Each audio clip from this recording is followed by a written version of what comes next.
going to have a orientations for the rotations soon. I mean,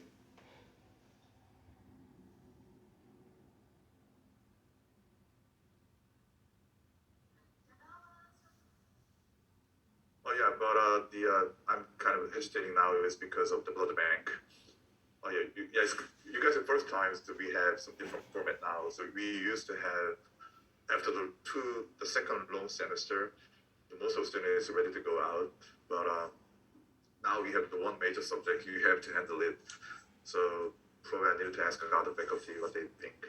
But yeah, so soon we're gonna have the orientation, so you're gonna have ideas where you're gonna go and those kind of stuff. But do you guys get the informations about the background check? Okay. So maybe I'm gonna send out the email. I think the usually Dr. Austin to send out the emails, but probably she did it a long time ago. But we need to get the background check done and the vaccination, and then the most of hospitals now they require the flu vaccines, but it's not the time yet.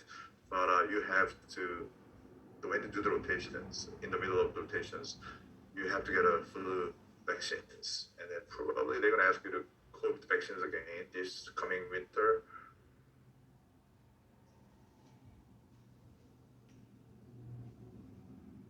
So you guys gonna graduate November, right? December? December. So I don't know. Maybe yeah. But anyway, you have to get the vaccines to work in hospital settings.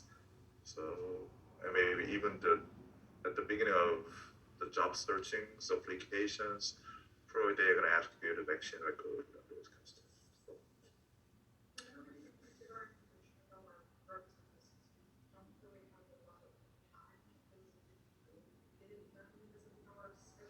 yeah, so that's the reasons I'm asking you kind of background check information so you got get it or not. But obviously, it sounds like you didn't get that the information.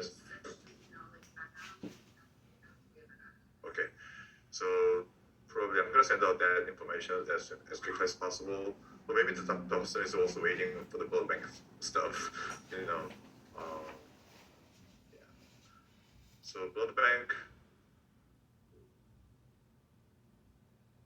I don't know how can I emphasize that is a super important subject.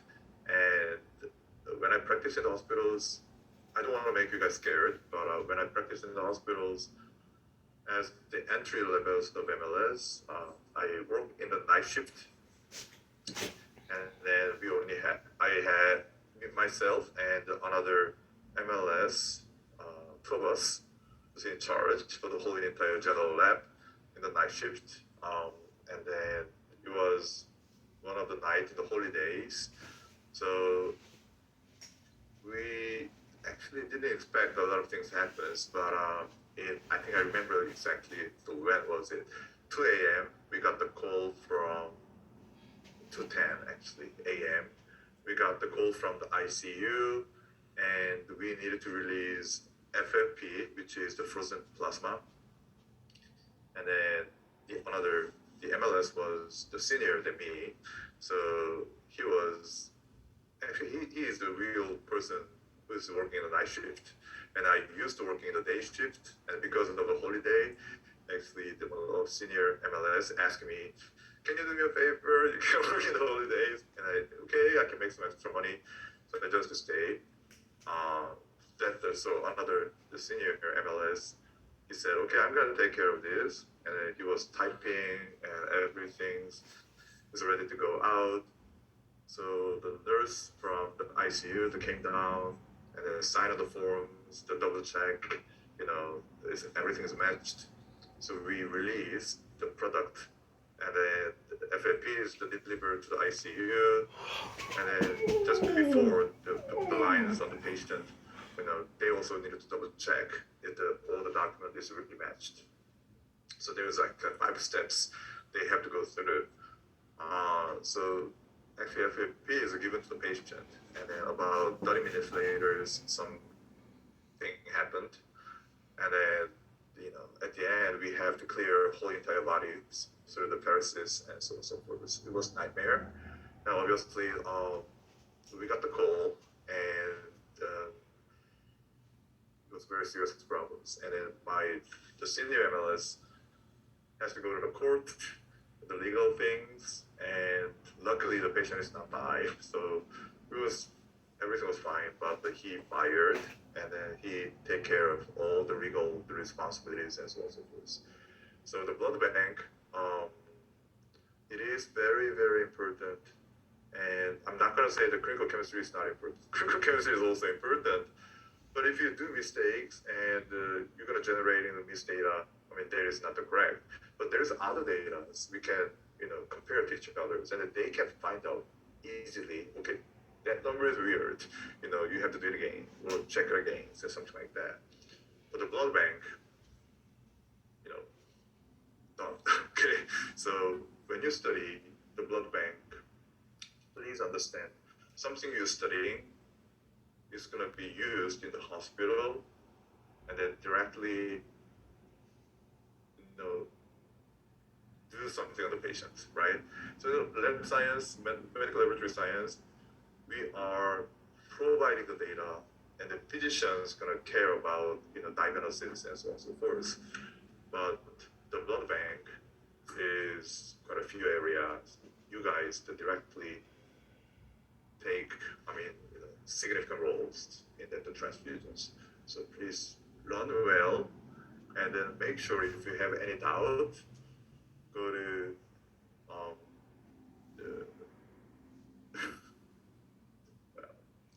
Professor Kelly's office. It's not my office, so you can say you can go and make sure so you know really well.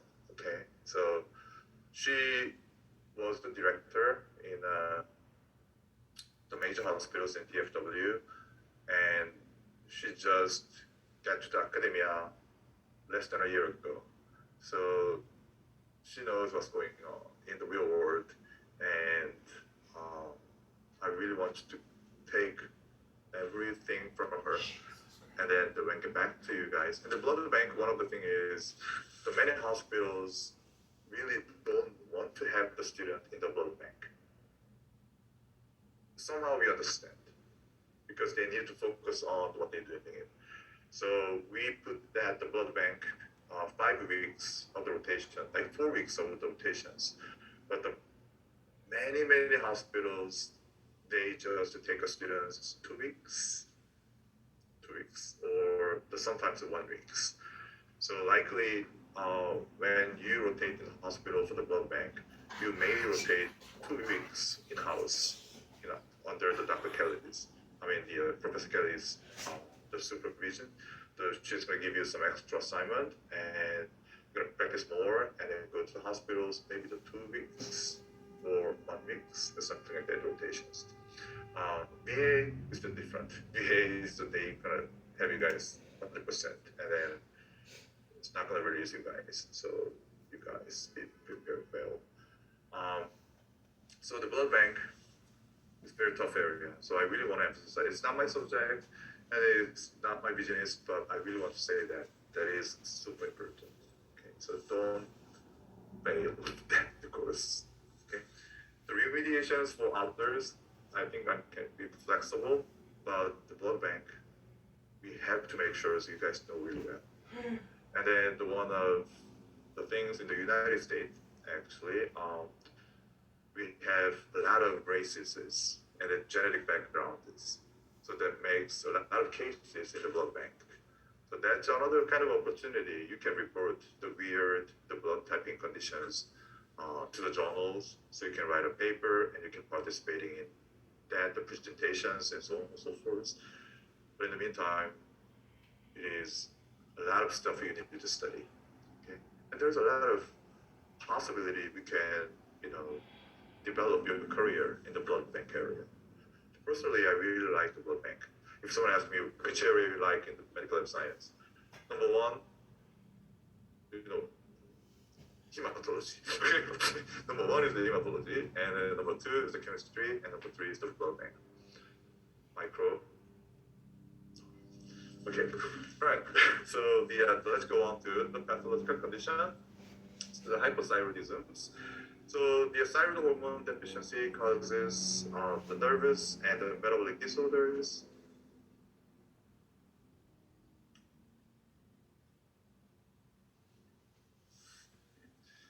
The thyroid hormone deficiencies, can be related to the iodide the deficiency. Somehow, if you don't have enough iodide, iodinations of the tyrosine residues can occur, right? And then the another one is the autoimmune disease. So in here we have Hashimoto's the disease. You have to remember this Hashimoto's disease. That's the autoimmune disorder that's related to the hypothyroidism. When you read a questions, please pay attention. Is this related to the hypo or hyper, right? So this is the hypo Hashimoto, and then somehow the follicular cells cannot make the thyroid hormone, so impair the thyroid hormone synthesis. And then the last one, but not least, is a surgical removal. So when we discuss about the parathyroid gland in the Chem 1, I briefly mentioned the cases for the thyroidectomy to remove the thyroid gland is dramatically elevated the last decades because of the diagnosis tool and it's really improved. And then detecting the tumor markers, the thyroid gland, is significantly improved. So the cases that remove the thyroid gland is significantly elevated. So once you get into the hospital, you will see a lot of patients have the thyroidectomy conditions of those. So if you have the thyroidectomy, they have to have a plan how you're going to do the hormone therapy. Otherwise, it's going to get into trouble. So this is something related to the hypothyroidism.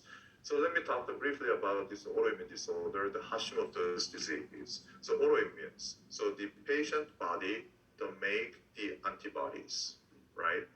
And then that antibodies actually attack the thyroid gland.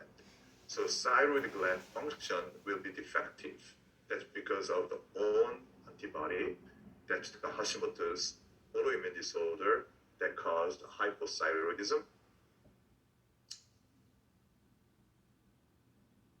Okay, so if you have the hypothyroidism patient, you may see enlarged the thyroid gland. This is called a goiter,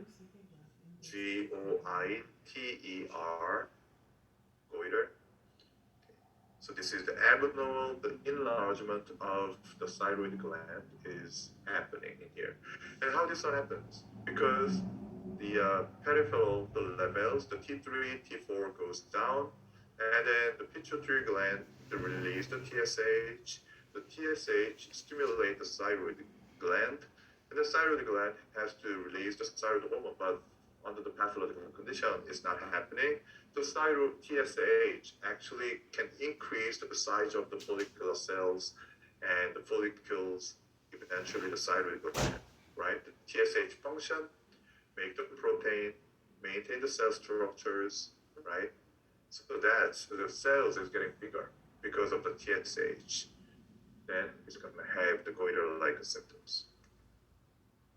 So hypothyroidism, we have the decrease of thyroid hormone production, right?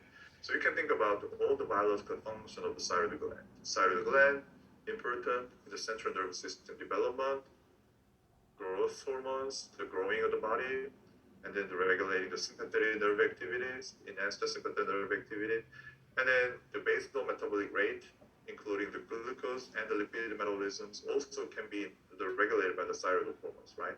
So if you don't have enough the thyroid hormones, it's going to impair the function of the most of the tissues in the body.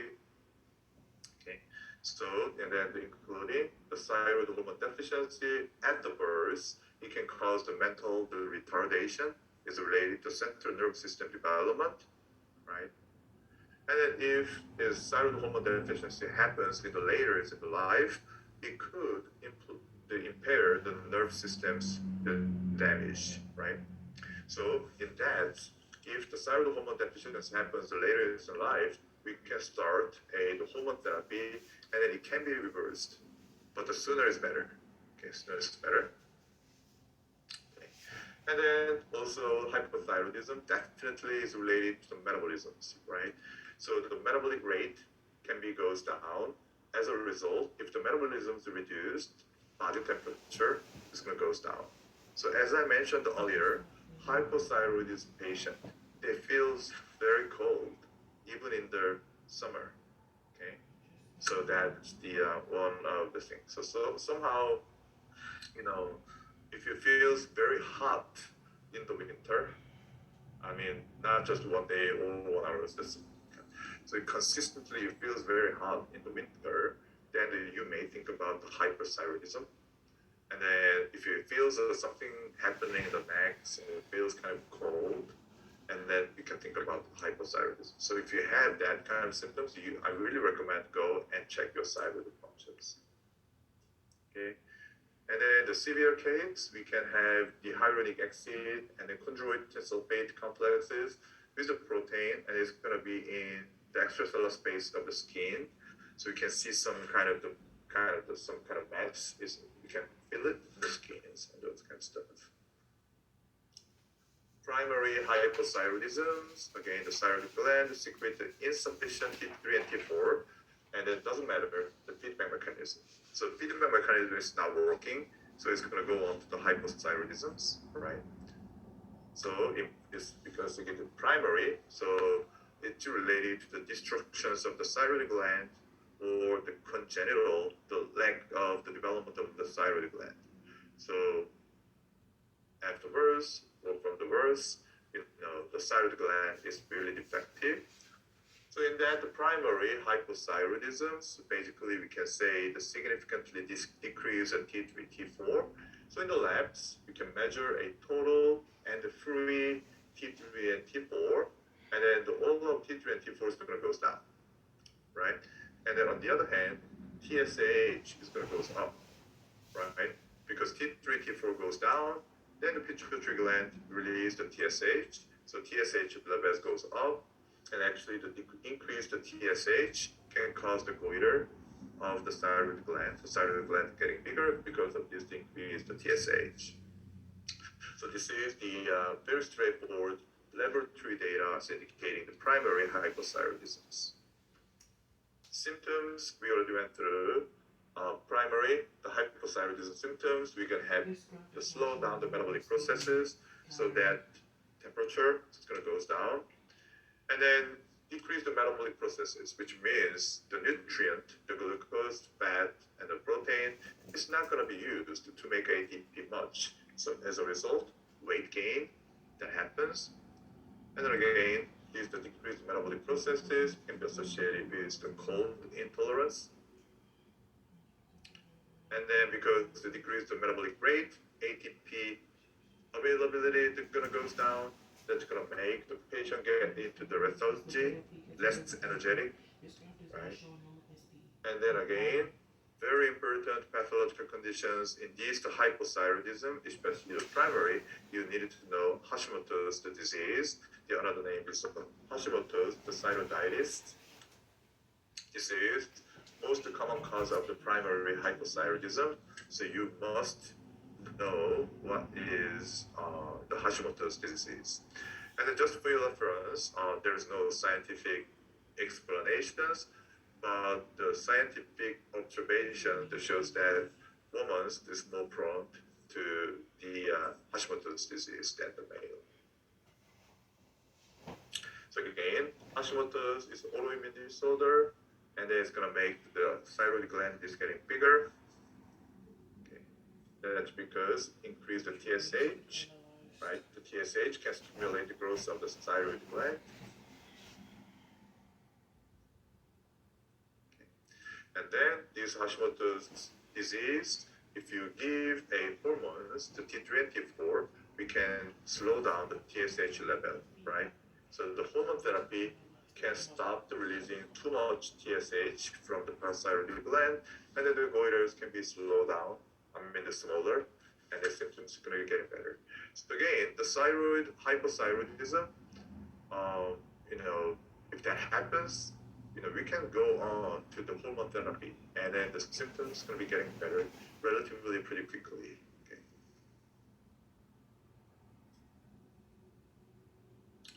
And then go on to the hyperthyroidism and then thyrotoxicosis. So this case is the too much thyroid hormones, right? So one of the disease again, another, the autoimmune disorder, Graves' disease. You need to remember this. So the Hashimoto's disease can cause a goiter, right? And then the Graves' disease also can cause a goiter, but this is called a toxic goiter. So if you're looking at the Hashimoto's, it's going to be the very narrow range. It's going to be getting bigger like this. It's going to narrow. But in that, the Graves, it's going to be wide, the spreading the goiters. So you can see the symptoms like this.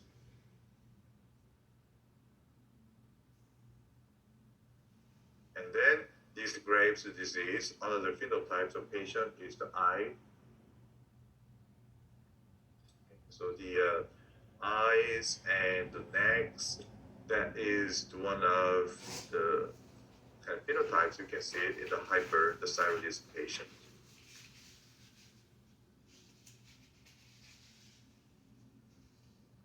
So this the Graves' disease is the autoimmune disorder, Hashimoto's disease, the autoimmune disorder.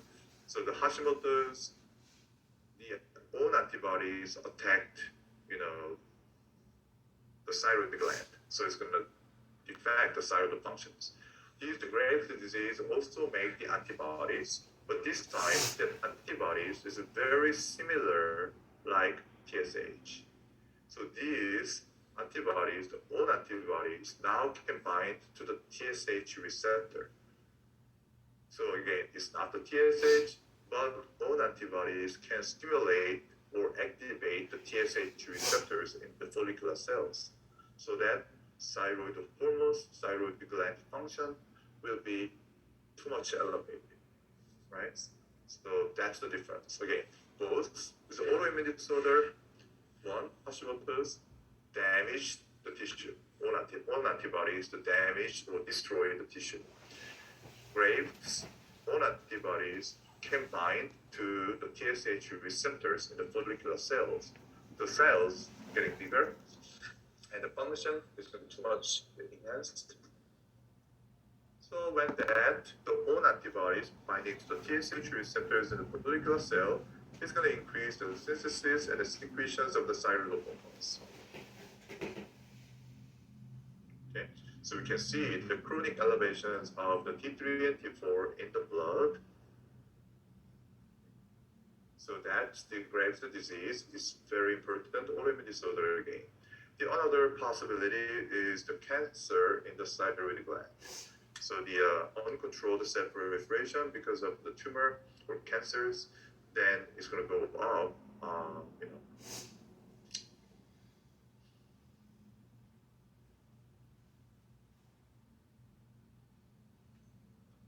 And then, in this case, if there's a cancers, actually the hypothalamus pituitary axis is not working. Right? And then hypothyroidism, again, you can think about, again, the function of the thyroid hormones. So when that happens, the patient feels the nervous and emotionally unstable. Again, the thyroid gland, thyroid hormones can enhance the sympathetic nerve systems, right? So the sympathetic nerve system is being activated, the patient become a nervous and emotionally very unstable. And then increase the thyroid hormones can increase the metabolic rate, so that the ATP use, the ATP synthesis is going to goes up, but also the usage of ATP is going to goes up, right? So that's going to make the patient is physically weak and the fatigues. And then it's going to have to increase the basal the metabolic rate, so that even in the winter, the patient feels very hot because of that, the increased metabolic rate.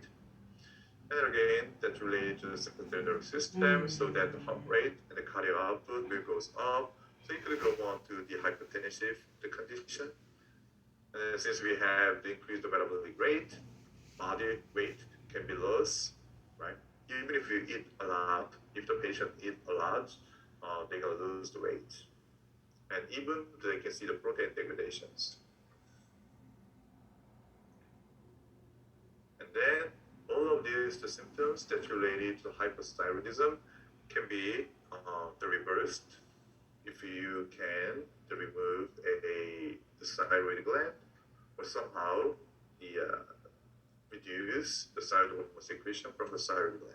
So the surgical removal, the cases is significantly elevated nowadays. And then now among that, the endocrinologists and surgeons, there is a very active discussions going on. And then one of the topic is we have to be careful the removing the thyroid gland. The sum of the thyroid, the cancer, the diagnosis based on the tumor marker, uh, probably is not necessary to remove the whole entire thyroid gland. They may get the chemo, the therapy, or maybe sometimes just naturally the cancers can be gone. So among that, the thyroid hormone specialist groups they discussed, hey, we need to increase the monitor times, even if the thyroid cancer is happening. So it's very active discussions going on now. In the primary hypothyroidism, the thyroid gland secrete the excess the T3, T4. Again, doesn't matter the feedback mechanisms. Okay, so examples of the primary